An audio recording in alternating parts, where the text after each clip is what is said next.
It's no mystery that stress impacts every aspect of our lives. It impacts our sleep, our health, our overall well-being and quality of life. But what if it was possible to measure this?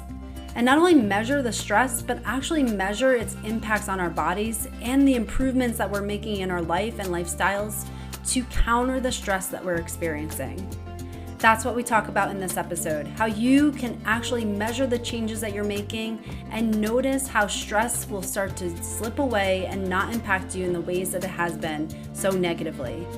And that's why I'm so grateful to have Dr. Torkil on the podcast today. Dr. Torkil is a GP and emergency physician, documentary filmmaker, author, and photographer. Over a 26-year career as a freelance doctor, he has worked all over Norway, had hundreds of thousands of consultations, and thus gained a unique picture of the diseases that plague us. He learned that the cause is most often found in the stressors of our lifestyles placed on our bodies.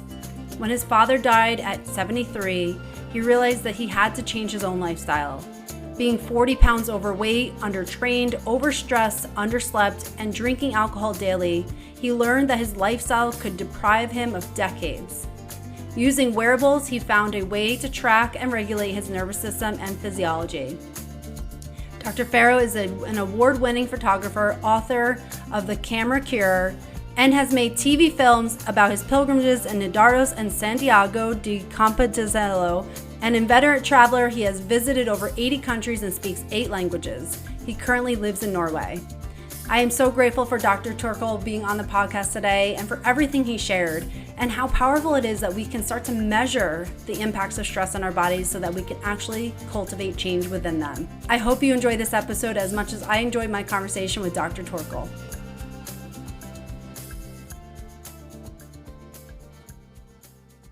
Well, welcome, Torkil Færø. I'm so honored to have you on the podcast today. So thanks for being here.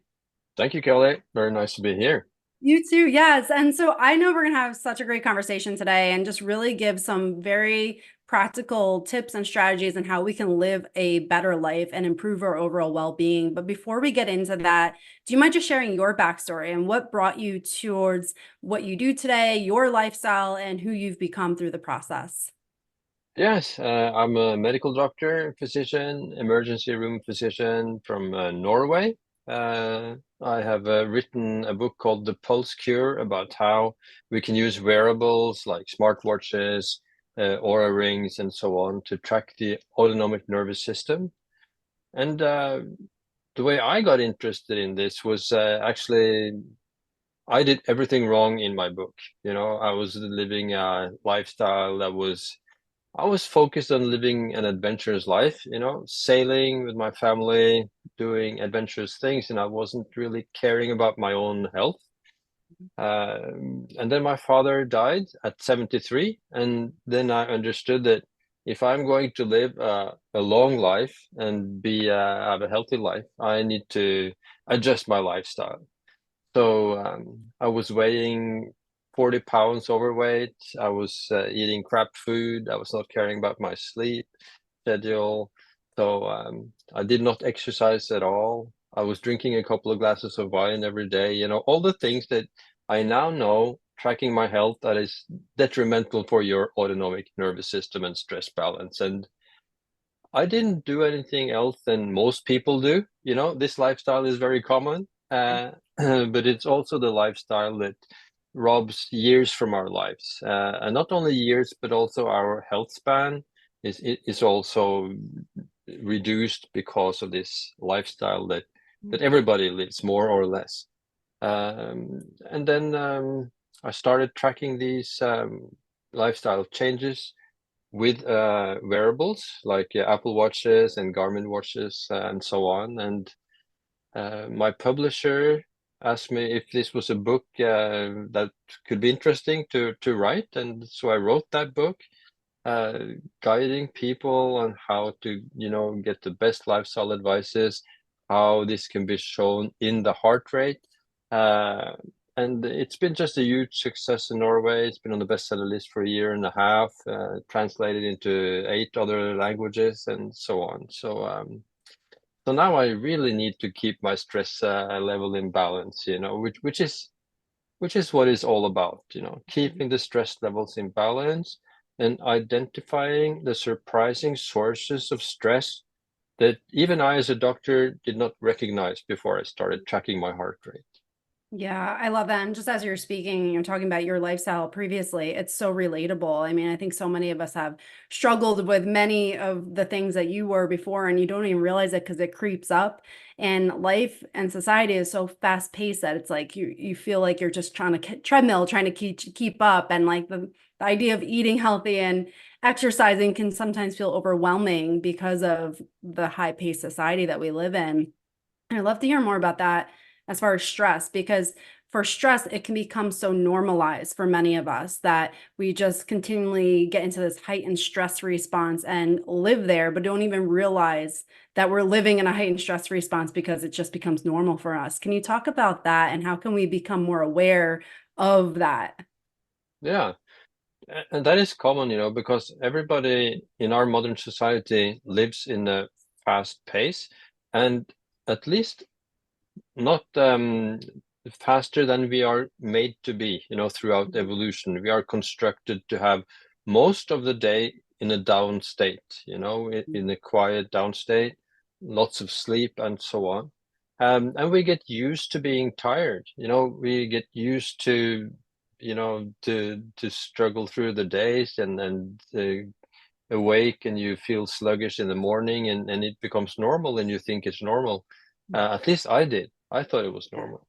And then when you start getting your stress levels more in balance, you see that, okay, there's another level of feeling refreshed in the morning is I don't have to get tired in the evening. I can still do work in the evening, when you get the stress levels in balance. So we think we're kind of machines, and keep pushing ourselves too hard. And particularly when we eat food that we're not supposed to eat, and particularly for women, the stress is making so many changes to the hormonal system that they get their periods, they get irregular, they get PMS symptoms, PMDD symptoms, premenstrual dysphoric disorder, which is kind of a PMS just worse. And you can get endometriosis, polycystic ovarian syndrome, troubles getting pregnant, and lots of consequences for the female reproductive health and symptoms. So yeah, it's particularly important for women to be able to track their stress levels, because once you can see on your wearables, you can see kind of the physiological load on your stress level, then it's so much easier to adjust your speed.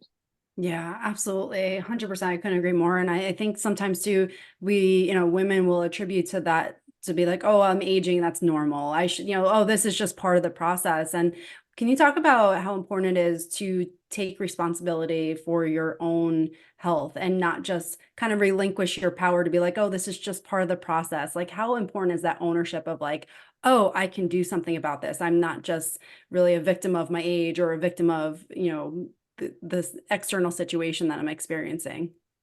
Yeah, we have so much more control of our health than we used to think. Even as doctors, that was part of the reason why I was not caring so much about my own health, was that I didn't think it mattered very much. I knew that it mattered something, that maybe if I did everything right, I could live for 2 or 3 more years.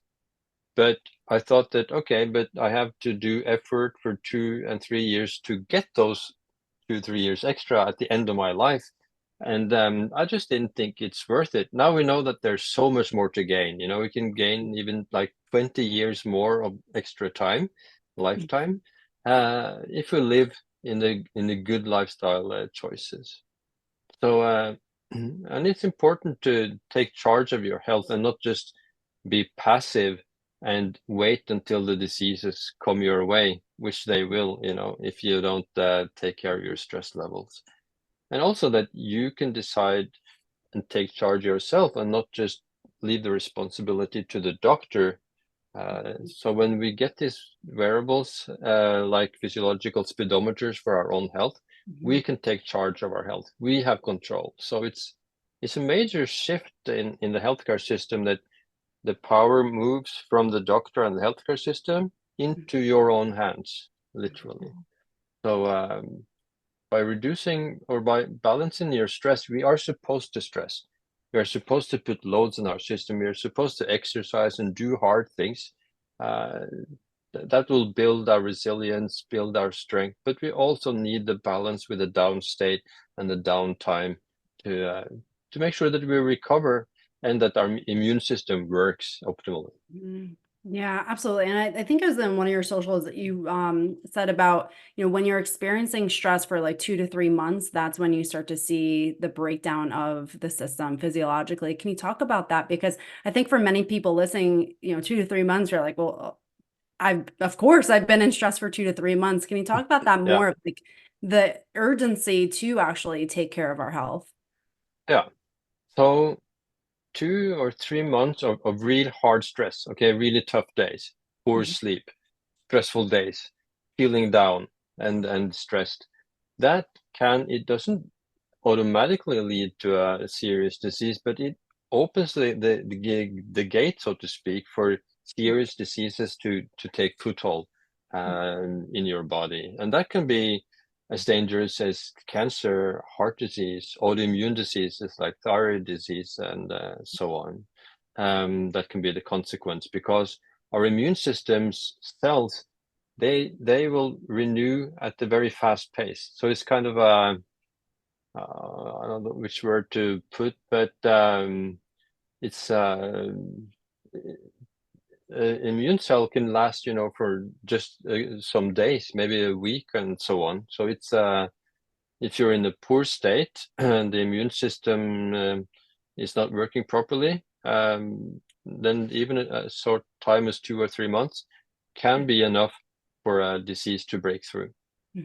Absolutely. Thanks for sharing that because I think it just makes you realize how important this is. I think we all know that stress impacts us, but to really talk about the impacts on our body and that many things that we experience can be prevented by just honoring our body and really tuning into it. And that's what I want to get into next because I know you talk about heart rate variability, and I would love for you to first just tell us what that is, and then how do we start to measure that within ourselves? Yeah, heart rate variability is a variation between heartbeats. So it's not the pulse in itself, the heart rate in itself, that could be 60 or 70 or 80, or if you're jogging, it could be 130.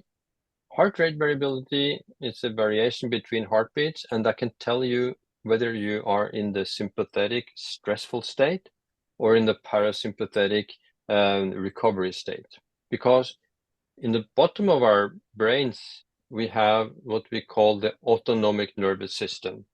It's a system that we share with all other vertebrate animals, with all the other like rats and mice, and this is why we can do research on these animals and tell something about us. So, and in this basic system, then we have the sympathetic nervous system that will activate us towards something that we want, or to fly away from or fight something that threatens us. And we are supposed to be in that state, to survive. But we also need the parasympathetic state where we are relaxed and where the immune system can do its job. And the wonderful thing is that the heart rate can tell us whether we are in the stressful state or in the de-stressed state. Because when we are in the de-stressed state, when we breathe in, the heart rate will go up a little bit because there's more oxygen in the lungs. And then when we breathe out and there is less oxygen in the lungs, the heart rate will go down a little bit. But it's measurable with these variables. It's measurable in milliseconds. And when we are in the stress state, then the heart rate will beat at a very steady pace, regardless of whether we breathe in or out. So that is how the variables can tell us if we are in the stress state or in the de-stress state. And throughout the day and week and month, it can give us an answer to how much we are taxing our stress system. So that is heart rate variability, which is just such an important metric. So you can Google almost any kind of disease, and you can add heart rate variability, and you can find that there is a correlation to so many diseases that we don't really want. I love that. And it's just like, going off of like business talk, it's like you can't change what you don't measure. So if you're not measuring it, it's hard to really know if you're ever making a change in it. So that's why I love, what you speak about. And how does somebody who's listening, like, do you need something, a special equipment, or can you just use your smartwatch? How can you do that to measure your heart rate variability? Yeah, you can just use your smartwatch, and there will be, of course, the differences in the smartwatches. Like the Garmin watches are by far the best ones at the moment. You can also use your Apple Watch. I know you have an Apple Watch, and if you then have an app called Athletic, then that is quite good. Mhm. And particularly if you go into your phone and that you go into the Apple Health, and you can mark that you have atrial fibrillation, even if you don't, Mhm. because then the Apple Watch will measure more accurately. So Interesting. that is a way to do it more accurately, and then you will also get a good measurement of the state of your physiology.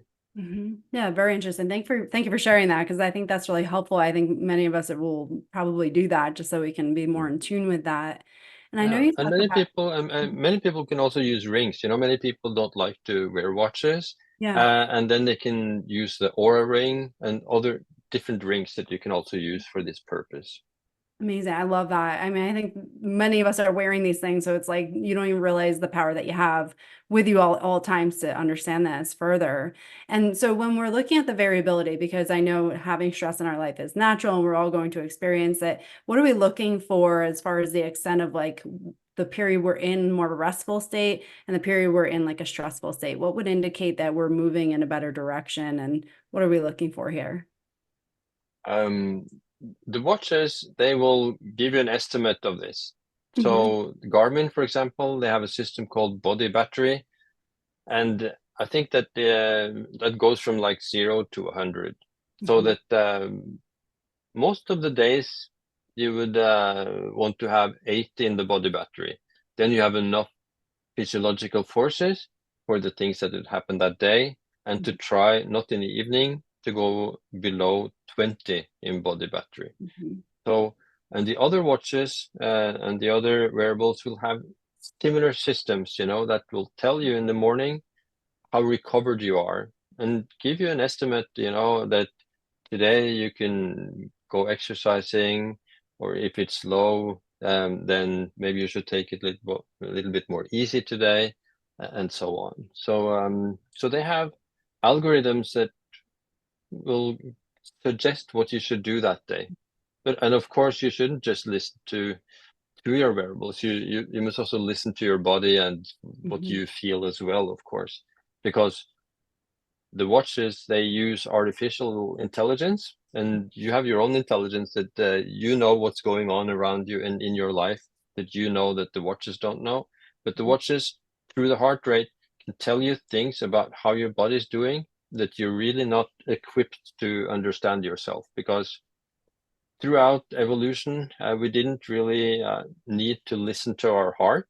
Uh, all the threats came from the outside, from other animals, from enemies, from food that was contaminated, and so on. We had to have a good sense of smell, to smell that you're not supposed to eat this. But we didn't really need this sense into our own bodies, Hmm. because we used to hunt and fight if we had to. And other than that, we were relaxing, as a species. And but now the big threat to our health, that comes from the inside, from a stress level that is too high compared to what we are made for. Absolutely. Yeah. I mean, I think that's so helpful for people to hear that too. Just recognizing that, our systems have not evolved to meet the demands of what life is today. So we have to then adapt to it. We have to not adapt, but like we have to be very conscious of that and be responsible for it, because we can't change the things that are going on outside of us. Like we have responsibility for ourselves. So I think that's very empowering to hear that, like, many of us try to just reduce all the things that are happening in the external environment, but here we have the ability to just take care of our own inner environment. And I think that's really empowering. And I know you talk about sleep. How can we use heart rate variability to improve our sleep? Yeah. So when we sleep, when our sleep is in the recovery state, then the heart rate variability is good throughout the night. Mm-hmm. Our body is in the relaxed state. When we breathe in, the heart rate goes up, and when we breathe out, the heart rate goes down. And the more relaxed we are, the better our immune system works. So that is an important metric to measure the quality of our sleep, to see if our sleep is restorative or non-restorative. So and it's important to sleep well. That is the first thing in my book, to focus on sleep, because once you get enough sleep, you get more a surplus energy to do the hard things, to make the hard choices throughout the day, to eat well and to go exercising and so on. So sleep is really the key, maybe the most important thing, to make sure that you get 7 to 8 hours of restorative sleep. Mm-hmm. And you will get the answer to this in the morning with the wearables. Yeah, absolutely. I know it's so funny with our phones. We obviously know phone's not going to work unless we plug it in and restore the battery, but for some reason we expect our bodies to just go endlessly without ever rejuvenating them. So I think I love that we can now use this to improve our sleep and really understand if we are getting restorative sleep. And so one other thing I know you talk about is alcohol. So what are the impacts of alcohol on our hearts, on our bodies? And, you know, we often hear, a drink a day is healthy, and I think that's broadcasted. Is that true? And what should we be doing to maximize our health around alcohol? Yeah, that was what I was hoping for, because I was drinking a couple of glasses of wine every day. That was actually doctor's orders. That was what was recommended for men, and Mhm. 1 glass of wine for women. But that is not true any longer. We have seen beyond those numbers, because what we were tricked by as doctors was that those who were drinking 2 glasses of wine, they had a better health. But it wasn't the glasses of wine that was important, but that they did it in a social setting. So they were less lonely. And now we know that loneliness in itself is a huge risk factor for heart disease and cancer and all kinds of diseases, because it creates stress in our systems. So in this ancient brains that we have, being lonely, feeling lonely is a big danger. That you are alone on the savannah, you are susceptible to attacks from other animals and so on. So feeling lonely will stress our systems and have an impact on our immune system. But now we have corrected for this bias, so we now see that any amount of alcohol is bad for us. And alcohol is the worst thing you can do to your heart rate variability. Mhm. So that's what you see immediately, that if you go out and have 2, 3, 4 drinks, then the heart rate variability that night will be a lot worse. And that is also why we can see that after a night of drinking, it's a lot easier to contract, getting a cold, getting a virus infection, and so on, because the immune system is not working so well after this, because it has been working on detoxifying the alcohol, and then there will be less energy available for the immune system to do its job. Thank you for clarifying that, because I think it's still a common misconception that alcohol is healthy for your system. But and now I appreciate you sharing the more recent research on that. I think it's so interesting that it was the social effects that were causing that. I think that's very interesting. I think that's also another major problem we have going on, where we're so connected, but yet we feel very disconnected socially. And I'm sure that plays a huge role in continuing to impact our health. I know you talked about food. Can you talk about, with so many things that are processed and so many quick foods, how is that impacting our health as far as our heart and everything? Yeah, that is also what is so interesting once you start tracking your system, that you can see that the food has such a big impact on your stress levels. So Mhm. if you eat ultra processed food, if you eat food that you have some food intolerance to, Mhm. then you will see immediately on the heart rate that it will go up and the heart rate variability will go down. And particularly if you're eating late meals, that will have a big effect. So even though if you're in the sofa watching Netflix and having a bag of crisps or some candy or whatever, so when you thought that you were relaxing, your monitor will show you that you are stressed, and it's the food that stresses your intestines. And that was a huge surprise for me. I would never have thought that food was a stressor on my system.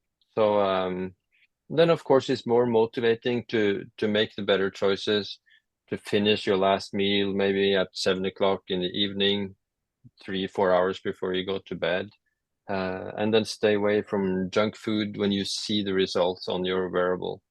Then it's so much easier to be motivated to make a better choice, to have a salad instead and fruits and so on. So that was some of the big surprises for many people, that Yeah. food has such a large impact on your stress levels. Yeah, I love how you can track it too, because I think with food especially, it's like if you can see that more objectively, it gives you enough space to remove yourself from that, where you can be like, not make such emotionally dependent decisions on what you're eating, actually say like, okay, this is actually not serving me or helping my system in a way. Going off of just kind of our overall lifestyle and how things have changed, especially in the last like 10, 20 years, as far as like social media, scrolling, had you know how that impacts heart rate variability? Is there any research on that? Yeah, or the good thing is that we don't really need to look at the research, Hmm. because even say that if you ask 1,000 people and you say that, okay, now you're going to scroll and be on social media for half an hour and see how you react to it, Hmm. then you will find an average. But that doesn't necessarily matter much to you, because you may be far away from the average, because some people will be stressed by it and other people will be calmer by it. I get lots of reports from people saying that one of the things to calm me down is scrolling through social media. Other people, they're very stressed by it. So these variables can show you how you are reacting to a certain stressor or a certain situation, which of course is the most important thing. Yeah, thank you for sharing that, because I think we often hear doom scrolling and all how bad it is, but I think it's interesting where we can really just look inside ourselves and how am I responding versus the masses. I think that's so fascinating and so important to realize that, like, how are we responding to things specifically? Can you talk about, I would love to know more about when we're tracking our heart rate, how long do we need to track it for before heart rate variability? How long do we need to track it for to see these trends, or is it pretty instantaneously that we can see how we're responding to them? Yeah, usually I must then use the Garmin watches, which is the one that I use and that I Mhm. know best. The Garmin watch will spend like 3 weeks finding your baseline. So after 3 weeks, when you can just live your life just as you have done, then you will find your baseline, and then it's interesting to change one thing at a time. So maybe you start focusing on your sleep.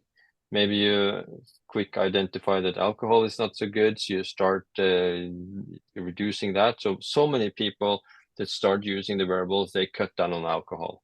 Mhm. That's kind of the first thing that they do, that they cut down what I call the unnecessary glasses, when you could just as well have a soft drink or a glass of water or anything, and then you keep going. If there's a wedding, if there's a social setting with friends, then you may prioritize that, even if you know that the day after there will be a price for that. So many people will reduce their alcohol automatically when they see the results. Mhm. So then you can start. And then, of course, not everybody will find out that they are too stressed, but Mhm. I would say that 80% of us, they are too stressed. That is what they will find. When they Mhm. see the results, they will be a bit disappointed, because they will see that they are too stressed. And for some of those people, it can be quite fast to find the balance. They just need to adjust some on the alcohol, go to bed a little bit earlier, and then they're okay. Mhm. But other people may find out that it's a long way. They are very stressed. Their autonomic nervous systems are kind of locked in a stressful state. Mhm. And it can take half a year a year, to get their balance. Mm-hmm. And those are often the same people that have symptoms. They have migraines, they have bloating symptoms, they have irregular periods, they have headaches, they have fatigue symptoms. So for most of those people, it will not come as a surprise, but they will be able to see the extent of their stress levels. And what is important about that is that as doctors, we don't have any other metric that shows this. So when these patients go to their doctor and ask for blood work and to take the tests that the doctor have at their disposal, nothing shows up. But the stress level through the heart rate will show it. The heart reacts very quickly to these different stressors. Yeah, interesting. I also love it too because I know sometimes when people are seeking out some reason for why they're experiencing certain symptoms, they want some kind of like, okay, what is the reason? And so if they're seeing that the heart rate variability is off, it can sometimes be very validating to their experience, I would imagine, because you're seeing it. And now if you're seeing that that's improving, hopefully you're also noticing your symptoms are improving. Yeah, and you don't have to go to the doctor to get the result. You see it Right. on your phone, through your watch. Absolutely. So it makes it so much more manageable when you can measure the effects of this. Just something out of curiosity, how does pain impact this? If you're someone who has chronic pain and how does that impact your heart rate variability, or if you're just experiencing acute pain? That is very interesting because oftentimes the acute pain will result in a better heart rate variability. I'm not sure why that happens. So many people say that when they go to their dentist, when they experience migraines, when they have pains of a certain kind, then their heart rate variability gets better. If that is because the body makes its own endorphins, the morphine kind of substances in the brain, that may be part of the reason. Maybe when they have pain, they take everything more easy, and that is why the results will get better. But that actually happens, and maybe it's also the reason why so many people the self-mutilation when they cut themselves and they experience more calm. So many of that is part of my job as an emergency physician to stitch those wounds from the self-inflicted wounds. And many of them will say that it calms them down. And so this may be one of the reasons why this happens, because there's a mechanism in our bodies that makes us calmer when we experience this acute pain. I also seem to find that chronic pain is correlated to lower heart rate variability. So but it's not so clear cut that pain is a low heart rate variability and no pain is a good thing. It is interesting also to Google that, to Google pain and heart rate variability. You can see different findings on that. Yeah, that's so interesting. Yeah, I'll have to look more into that because I think that's so fascinating and how that all impacts us. I know the pain is very much integrated with the nervous system. So yeah, that's very fascinating to me. I know you talk And about many people use this, you have kind of a I don't know what you call it. You have these spikes that you can have, that you can sleep on a mattress of spikes. And that has a good influence on many people. These small painful things that gives them a little bit of pain, so they're actually relaxing better. So interesting. So I actually have a mat that has the little spikes in it and you lay on it. So, and like, it is actually really relaxing, even though you like feel, if you like touch it, it hurts, but it's very relaxing to lay on. So that's so interesting.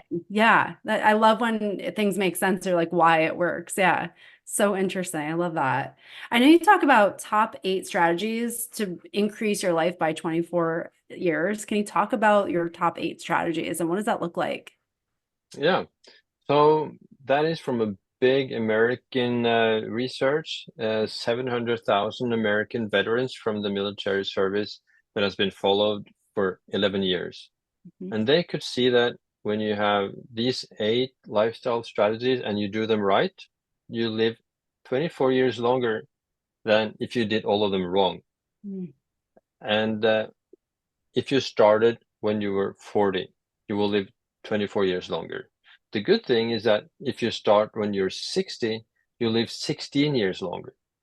So you can literally probably almost double the rest of your remaining lifetime, if you implement these changes from when you're 60 years old. So it's never too late. Earlier, we as doctors used to think that, okay, if you're 70 years old, then it doesn't really matter what you do. You're old anyway, and you're going down, so to speak. Yeah. But actually, at that age is when it's most important to do the right lifestyle choices. And those 8 choices, it's more or less the exact things that I'm talking about in the Pulse Cure.